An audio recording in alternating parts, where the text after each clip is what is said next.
আসসালামু আলাইকুম। দেশ এবং দেশের বাইরে থেকে যারা এই ভিডিওটি দেখতেছেন আমার ফেসবুক পেজ এবং ইউটিউব চ্যানেল থেকে সবাইকে স্বাগত। আশা করি সবাই ভালো আছেন। তো আমি আজকে আসলে আপনাদেরকে বিএফএস গ্লোবাল নিয়ে সম্পূর্ণ আপডেটটি দেওয়ার চেষ্টা করবো। আশা করি আপনারা সম্পূর্ণ ভিডিওটি দেখবেন।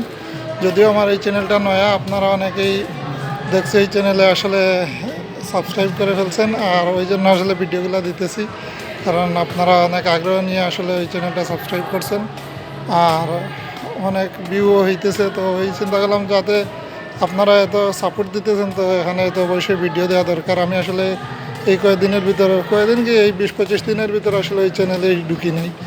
তো গতকালকে ঢুকার পর দেখলাম এরকম একটা অবস্থা। তো চিন্তা করলাম আসলে তুই আমি অন্যায় করতেছি, তো সেই জন্য আগেই সরি বলে নিতেছি আপনাদের কাছে। আসলে আমি আসলে এইটা খেয়াল করি নাই, আর সময় পাই না। মেইন কথা হলো সময় পাই না। আমার এই বাংলাদেশ টু ইটালি চ্যানেল, ওইটা নিয়ে ব্যস্ত থাকি। ওইটা তো এখন আসলে নিয়মিত সময় দিতে পারি না। আপনারা জানেন আগে যেখানে আমি 2-3টা ভিডিও দিতাম রেগুলার, না হলে একটা ভিডিও থাকতো আমার প্রতিদিনই। তো এখন দেখবেন আসলে শুক্র শনিবার আমি ভিডিও দিই না, আর যেদিন আপডেট ভালোভাবে পাই না সেদিনও দিই না। তো ওই জন্য আসলে সময়ের স্বল্পতা, আপনারা জানেন, আমার ওই চ্যানেলেও বলছি। তো যাই হোক, আর কথা বাড়াবো না। এখন এই চ্যানেলে আমি নিয়মিত আপডেট দিয়ে যাবো। হয়তো ভিডিও লং করবো না, মানে সংক্ষিপ্ত আকারে প্রতিদিনই ভিডিও আপডেট দিয়ে দেওয়ার চেষ্টা করব। তো এখন আমি আপডেটটি দিয়ে নেই। আজকে 19শে মে 2024 সাল, রোজ রবিবার। আজকে আসলে সপ্তাহের প্রথম দিন। তো সপ্তাহের প্রথম দিন মোটামুটি ভালো একটা সংবাদ আমাদের জন্য, কারণ আজকে ফ্যামিলি ভিসা নিয়ে। কারণ আমার এই চ্যানেলে বেশিরভাগই ফ্যামিলি ভিসার আপডেটগুলো হাইলাইটস করবো বেশি। ওইটা আপনাদেরকে আগেই বলছি, বা আমার আগের ওই চ্যানেলেও বলে এনেছি যে এই চ্যানেলটি আসলে আমি খুলছি যে ওই ফ্যামিলি ভিসার আপডেটগুলো বেশি দিব। তো যাই হোক, যারা সব ভিসারই আপডেট থাকবে, কিন্তু ফ্যামিলি ভিসার উপরে এখানে ফোকাস দেওয়া হবে বেশি। তো আশা করি আপনারা সঙ্গে থাকবেন। আর এখন আমি আপনাকে প্রথমে চিটাগাং বিএফএস গ্লোবালের আপডেট দেবো। তো চিটাগাংয়ে আসলে এই কয়েকদিনের মধ্যে আজকে সর্বোচ্চ একটা কালেকশন দেখতে পারছি। তো মোটামুটি একটা আশাজনক একটা কালেকশন। আর আজকে অনেকের কিন্তু SMS আসছে, আপনারা যারাই অপেক্ষায় আছেন অনেকের SMS আসছে আগস্টের, বিশেষ করে এই ওয়ার্ক ভিসার। তো চিটাগাং দিয়ে আজকে মোটামুটি ভালো পরিমাণ ভিসা লাগছে। আজকে প্রায় 8 থেকে 9টা ভিসা লাগছে, এগ্রিকালচার এবং স্পন্সর। আর ফ্যামিলি ভিসা মোটামুটি 10 থেকে 12টার মতো ফ্যামিলি ভিসা লাগছে। তো যাই হোক, চিটাগাং দিয়ে আজকে ভালো পরিমাণে ভিসা লাগছে। আর সিলেট থেকে মোটামুটি এই ফ্যামিলি ভিসা নিয়ে সুসংবাদ আছে। আর কালেকশনের পরিমাণটা আসলে তেমন না। সিলেট থেকে আজকে কালেকশনের পরিমাণটা মাত্র 6 থেকে 7 জন এরকম হবে, আর 2টা ভিসা লাগছে। তো বাকি সবাই কিন্তু রিজেক্ট। আর চিটাগাং যাদের ভিসা লাগছে তারা তো ঠিক আছে, আর বাকি সবাই কিন্তু রিজেক্ট।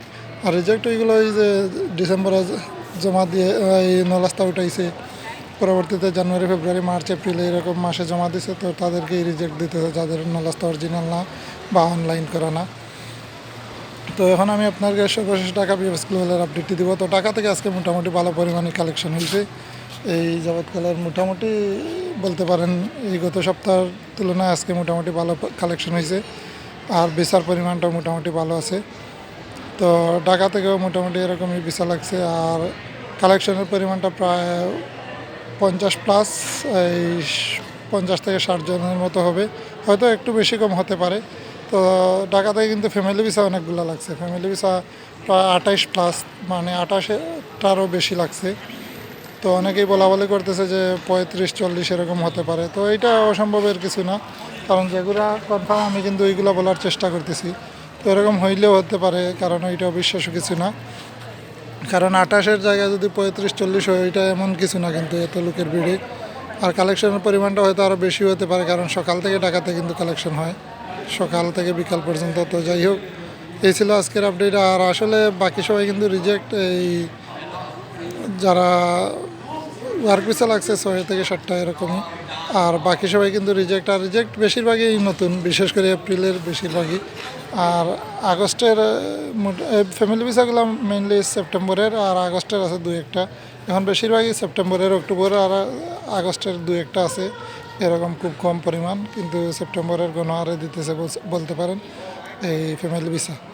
তো যাই হোক, আপনারা যারা ফ্যামিলি ভিসা নিয়ে টেনশনে আছেন তাদের টেনশন করার কিছু নাই। তো আজকে এই পর্যন্তই। কালকের আপডেটটি অবশ্যই জানিয়ে দেওয়ার চেষ্টা করব। তো সবাই সঙ্গে থাকবেন, আর চ্যানেলটি সাবস্ক্রাইব করে রাখবেন। আর বেশি বেশি করে ভিডিওটি শেয়ার করবেন, আর আপনাদের কেমন লাগতেছে ফিডব্যাক দিবেন ইনশাল্লাহ। তো আমি এটার উপর বেস করে কিন্তু ভিডিও বানাবো। তো সবাই সুস্থ থাকুন, আসসালামু আলাইকুম।